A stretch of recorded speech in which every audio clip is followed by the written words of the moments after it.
Exhorter la communauté chrétienne à ne pas célébrer la fête de Noël et du Nouvel An, c'est le but de la présente conférence de presse accordée ce dimanche par l'Église universelle pour la restauration de la vision divine. Le thème retenu à cet effet est le temple de Dieu. Le temple de Dieu, c'est l'homme lui-même debout parce que Jésus est venu construire le temple pour son Père. Dans 1 Corinthiens 3, versets 16 à 17, la parole dit « Ne savez-vous pas que vous êtes le temple de Dieu et que l'Esprit de Dieu réside en vous ?» Alors si nous sommes temple de Dieu aujourd'hui, nous devons savoir que dans le livre de 2 Corinthiens 6, verset 14, Dieu nous défend formellement de nous rallier à l'idolâtrie. Il nous défend parce qu'il n'y a rien, il n'y a aucun rapport entre le temple de Dieu et les idoles.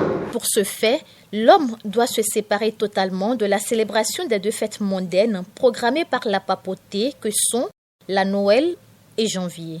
La fête de la Noël n'a jamais été une fête qui vient de Dieu, n'a jamais été une fête programmée par Dieu pour ses enfants. Parce que Dieu a trois fêtes pour ses enfants. La première fête, c'est la fête de la Pâque de Dieu. La deuxième fête, c'est la fête de la Pentecôte. La troisième est celle qui amène les temps de Dieu à se réjouir en Dieu, appelée la fête des tabernacles.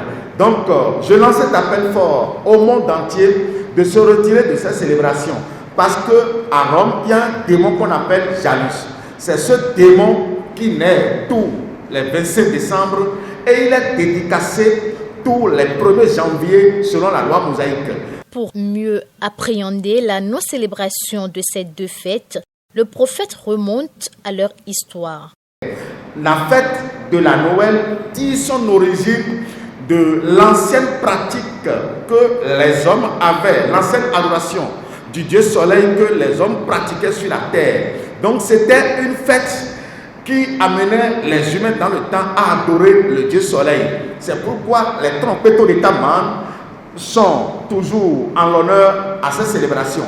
Donc c'est cette adoration du Dieu soleil qui a pris part Nimrod pour s'appeler Noël.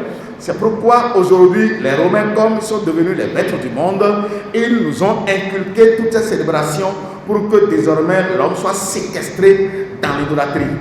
Le système de Dieu, c'est le système de Nissan à Adar. Parce que quand vous dites janvier, c'est un démon à Rome qu'on appelle Janus.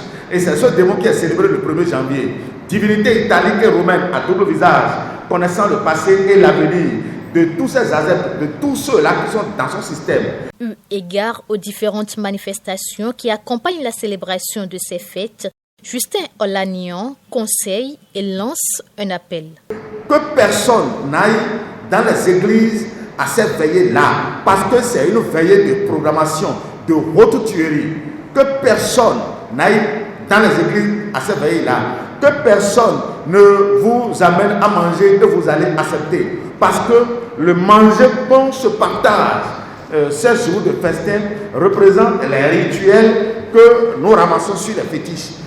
Le fétiche de la Rome, c'est lui qui est en l'honneur. Ce n'est pas Dieu, le vrai créateur du ciel et de la terre, qui est en l'honneur. Donc, je lance cet appel au monde entier de se retirer de ces célébrations mondaines païennes, montées de toutes pièces par la papauté, ne serait-ce que pour séquestrer et enfants de Dieu et les païens dans leur système satanique mondial monté par le pape Grégoire XVI depuis 2022 ans. Rendez-vous est ainsi pris pour le 25 et le 1er janvier prochain pour l'observation du respect ou non de ces recommandations du prophète Justin Olagnian. De tout ce que tu possèdes.